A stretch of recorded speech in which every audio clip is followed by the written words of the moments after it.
When I think of the theme of abstract reason and moral blindness, I immediately think of a short story called Rumpole and the Children of the Devil by John Mortimer.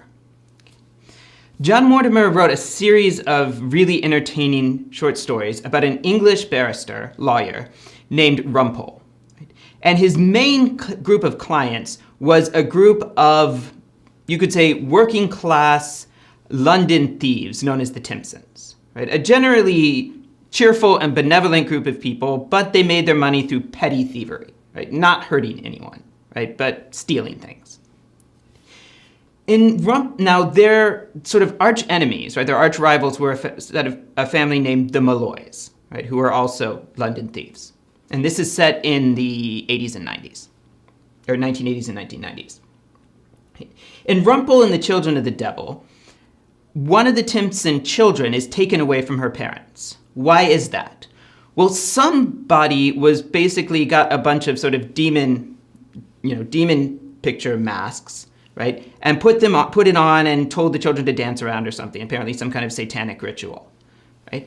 And a young boy with the last name of Malloy, right, when asked, said, oh, it was such and such's dad, i.e. Mr. Timson. Right? And so the police come and they take away the young Timson girl because her parents have been corrupting other minors, etc. Right? Well, Rumpole starts to figure out what's going on. Right?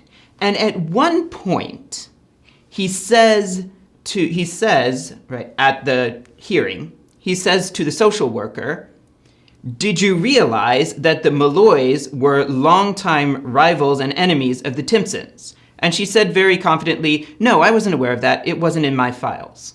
Right? The implication seeming to be anything that's not in my files couldn't be important or worth seeing.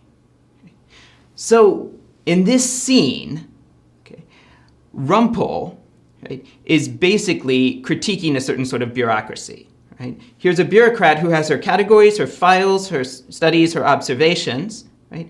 And isn't really interested in really understand what's going on, right?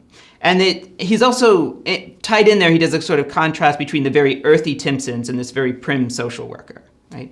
He has a line in the book about how she'd given her these nice, they took away her Barbie dolls, and they gave her these very sanitized dolls, like little wooden figures. It was supposed to be a happy farm family. Right? And he said the young girl had managed to get grandpa on top of grandma.